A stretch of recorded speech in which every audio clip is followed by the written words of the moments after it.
to the latest episode of Archibiz Unpacks Marketing. Today, I'm joined by copywriter and marketing strategist, Nikita Morell. Welcome, Nikita. Thanks, Beth. Thanks for having me.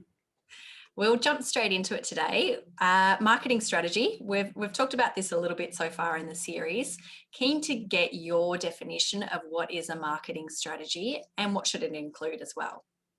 Sure. So I'll preface it with this. A big mistake I see a lot of architects make is that they actually use branding and marketing almost interchangeably sometimes. So, for me, branding is, I guess, it's like your GPS. It's kind of like where you want to head, where your marketing strategy is more like the vehicle. So the action items and the plan that you take. So I just kind of wanted to clarify that there is a difference.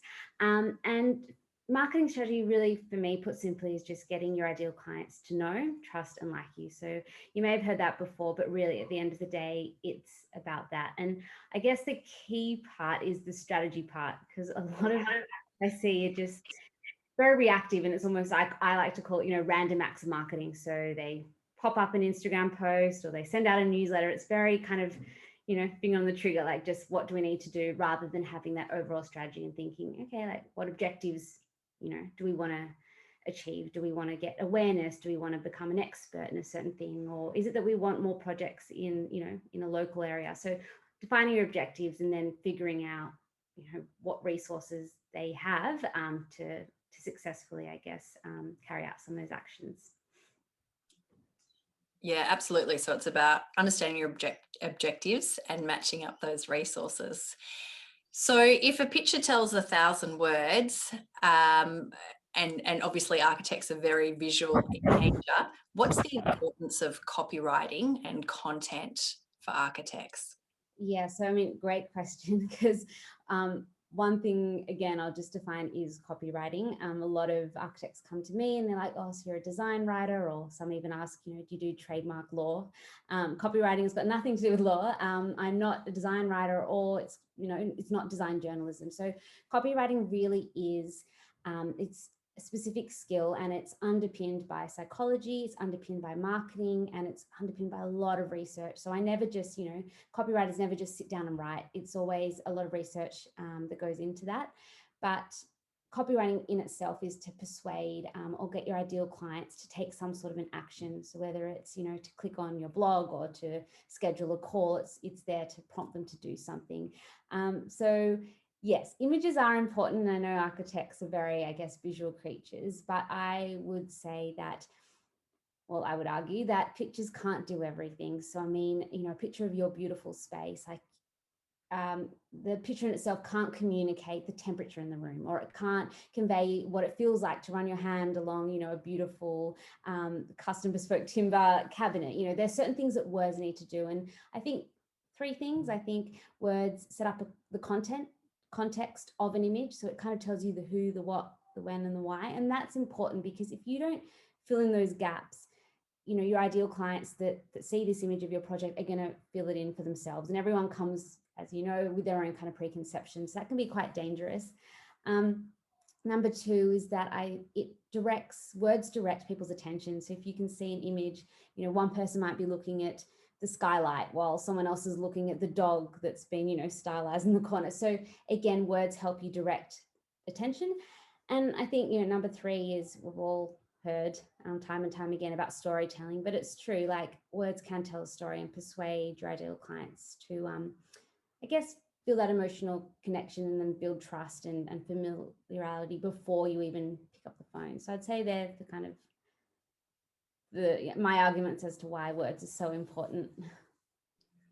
Yeah, certainly some compelling reasons there why copy is important for architects, particularly by the sounds of it on their website. Should architects be writing their own copy, or do they need to engage a specialist? Yeah, obviously I am a specialist, so I'm quite biased in that. But look, I completely understand. Not all architects, if you're running a solo firm, you might not have the means, the resources, whether it's budget or whatever it is, to actually hire a copywriter.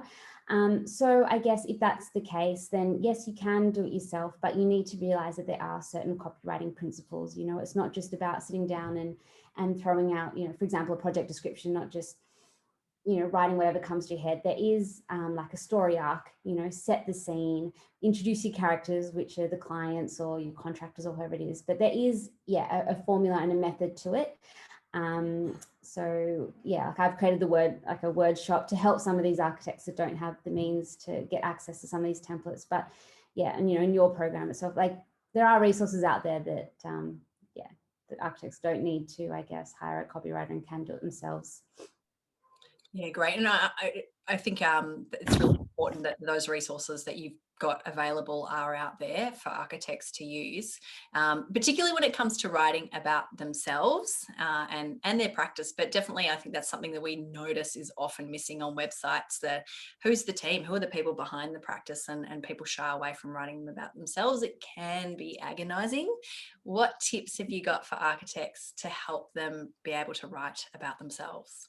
Yes, I actually, of late, I've been realizing that sometimes, a lot of people, I mean, we're all different in the way we like to communicate. And sometimes I find that architects, I'm like, I send them a questionnaire and they'll fill it out, whether it's about their about page or bio. And then I'll jump on the phone and they'll just have different, I guess, answers, or they'll go into more depth. So one little tip that I've been giving out recently is to go into Google Docs and just to turn on that free tool of voice typing and just talk. I find that sometimes it is that starting with that, blinking cursor that you're like, oh, I don't know where to start or what to do. But if you start with something, and sometimes, if you just talk to your computer, it sounds a bit weird. Or if you feel a bit strange doing that, grab a colleague. And, if you, for example, if you have to write your about page, or bio, I think bios can be totally awkward to write because you don't want to come across as an egomaniac, but at the same time, you don't want to undersell yourself. So I find, grab a colleague and then, hit record on your audio record and just have a conversation, mate, what do you think my personal strengths are? And you can, I guess, glean information from that and use it as a basis to then write. So I guess my biggest, if you are agonizing, it's just taking that pressure off and being like, you're not having to write the next Pulitzer Prize. It's just more getting the words, in there. Yeah, that's some excellent advice there. And I'm going to get onto that voice typing tip myself. I wasn't aware of that, so I'll definitely be employing that. And for any brand, regardless of whether they're an architecture firm or not, a website is often their best asset that they've got. It's owned and they've got complete control over it, unlike something like social media. As a guru in websites, I understand you've looked at over 160 of them. What sort of advice do you have for architects on what they should be considering when doing the copy or content for their website? Sure. So I would say three things. I think number one is everything comes back to your ideal client. So, we always talk about these client profiles or avatars, whatever you call it, but really it is just whenever you write something, you need to think about it like this. An ideal client's landed on your website. Maybe they've Googled you, maybe someone's referred you, however, which way they've gotten onto your website. When they jump onto that homepage, they've got lots of questions, I guess, swirling around their head. Like, who are these guys? Can I trust them with my project? Are they expensive? Have they done similar work? These questions. So it's up to you with your content and your copy to answer these questions. Because then, all their objections are then being met and answered. So as they go through your website, they're feeling, okay, these guys, they seem pretty good. And then by the end of, they've kind of read a little bit, you want them to be thinking, okay, I have to work with these guys, and that's where you can start getting a bit more of the power when it comes to negotiating fees and that, because they're more invested. They're like, well, I have to work with you. Doesn't matter the cost, I need to work with you because I know you're going to do a good job. So keeping that ideal client in mind, making sure every word you use, you think that they'll understand. So just putting yourself, I guess, into their shoes and their headspace. And number two, I guess another tip that flows on from that is creating a bit of a distinct tone of voice. I see a lot of architecture websites, we are a multidisciplinary award-winning studio. Nothing's wrong with that, but everyone does it. Like you can write that in a million different ways. And the other thing is, write like you speak, I think. And again, that voice typing tool is a great way, if you're struggling with that, because you can be professional and have personality. I think a lot of architects think, well, if I write like that, then I'm not going to sound very professional. But, there are some great examples out there. I can give you a list of a few examples. You can share them on the notes or something of architecture firms that have really been able to hit that balance, being professional and personal. And I think the last tip is really just keep it simple. Again, don't overcomplicate it. Use a simple platform, and yeah, I think you don't need anything too fancy. That's probably my last tip as well. Yeah, we often can be easy to get carried away, particularly depending on the web developer you've got involved with, parallaxing and all these kind of crazy things. And if it's not user friendly, if someone doesn't know where to navigate to the menu, then there's a big problem there. Exactly. And just on the tone of voice piece, so I think that's really interesting to unpack and be keen to explore that a bit more. How do you come up with your tone of voice? How do you know how you should be writing? Sure. So that comes back to the brand strategy piece. So that flows into your brand strategy. And I guess the way your tone of voice, it has to be aligned with, so whenever, for example, I work with a client, I make sure it's aligned to them, because you don't want to come across a website that's got a quite bold, witty, loud tone of voice, and then you meet the person and they're quite introverted and shy. You need to have, because that causes distrust, that misalignment. So really it is, the tone of voice is that a piece of the brand strategy puzzle. And the way you go about, I guess, trying to identify a tone of voice is, one thing to keep in mind is that it's more uncovered. It's always there. So it's more about uncovering the tone of voice rather than imposing upon it, because you want it to come from a place of, a natural place. But normally the way I do it is I just come up with 3 pillars. So for example, you might want to sound friendly, informative, and or just friendly, informative, right? So you have those 2 pillars, and then you kind of work through your website copy with those 2 words in mind. So, there's lots of different ways to say a certain phrase. So you just think, how would a friend say it to another friend? But again, this is why a copywriter has studied this. So it is a skill. It's not something that can kind of, just like architects have that skill set. It's just another skill set that can be learned, I guess. Yeah, excellent. I think that's really great advice about unpacking your tone of voice and thinking about those words that fit the bill of who you'd like to be or who you'd like to come across as. You recently co-authored the Architects Awards Submission Handbook with Juliet Mitchell. Why should awards form part of the marketing arsenal for an architect?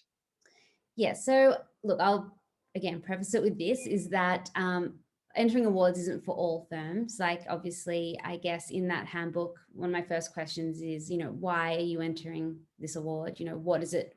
Is it to win? Is it like, obviously you always kind of enter to win, but why? Like, what's that award going to mean to you and to mean to the rest of your firm? I think it forms an important, if you do enter awards, it's great for your credibility, even just to enter them. You don't have to win them to be able to promote. You can say, we entered this and this award. One thing to keep in mind, I see a lot of architects just writing lists and lists of random awards that they've entered. From a copywriter's perspective, when you're trying to grow your business and get the right clients in the door, it's important to remember that your ideal client may not have heard of these awards. So whilst an award can be great to build your reputation within the architecture industry, which is great because then other architects can know about you and refer work if they've got overflow. But if it's to get random ideal clients that are not within the industry, you need to, I think, if you're going to say we won this award, have just a sentence saying this is what the award is for, or what it means, because otherwise it's meaningless. Like, anyone, you don't know what, is it like a random local award? Is it one that your mum made up? Like, it's got like no stance. And so I think that's it's kind of, I haven't seen it done a lot, but yeah, just having like a little short paragraph to say this is what the award was for, and this is why we entered, or something like that. Yeah, I think that's great advice. It's a little bit like when you go to the bottle shop and you look at the bottles of wine with the medals on the front, and it's like, okay, great, this one's covered in medals. What does it mean? So absolutely, that's really sound advice. Just explain in a line or 2 what the award was for. So from where you're sitting, Nikita, how have the events of 2020 changed architecture and particularly in relation to marketing of architecture as well? Yeah, it's a really good question. I think for me personally, and again, this is just from my personal experience, is that I did find last year a lot of architects, perhaps for various reasons, projects were on hold, or things slowed down in certain areas. They were turning to their marketing activities, which was great, and they were realizing that yes, having a strong website is crucial in today's kind of world, especially that in-person networking events might not be possible. They were realizing that their website now holds more weight, and it really has to be a reflection, and the best possible reflection of their firm. So I think, yeah, the biggest changes I noted was that there was being more attention paid to this, I guess, architecture marketing industry, which is great for us. That's our mission, right? Is to help architects with all this. So yeah. Absolutely. And can you share a little bit about what's on the cards for yourself for the next 12 months? Sure. So at the moment, I'm actually finalizing a launch. I'm launching a new accelerator called the Site Smart Accelerator. So in a nutshell, it's just get your website done in 12 weeks. I find a lot of architects get stuck, and some have had their website on their to-do list for years or months, normally the former. But yeah, so it's just a co-creation workshop that each week will kind of work through different parts of their website, and at the end it'll be done. Obviously not done forever, it's an evolving thing, but they'll get all their website. And so it's more of an emphasis on the messaging. So Site Smart, I'm looking at the moment, it's going to be launched in July. So there's only 10 spots. So yeah, I'm just going to test it out and see, hopefully, how it goes. Awesome. Well, hopefully we can share some information about that with our community when it comes out.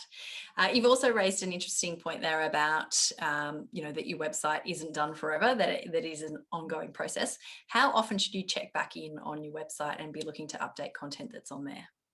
Yeah, so I always tell my clients just to throw in like a Google Calendar reminder, just almost, and it sounds a bit too much, but maybe just every 6 months, just to, employees move or staff move, buyers need to be taken down, projects need to be uploaded. So it's just that kind of 6 months.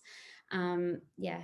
And especially if you have bigger shifts, if there's a change in direction, or, you want to get more of a certain project typology, or that, it's good to rejig the order of your project descriptions. And yeah, it definitely is always just a moving, as you probably know, like it's never done. There's something to do on your website. So yeah. Yeah, absolutely. We were going through that yesterday ourselves internally. So it is always, it's regularly undergoing a spring clean. So, and finally, Nikita, I'm really keen to understand, you've got a wealth of experience, not just in architecture, but across the marketing spectrum with other industries.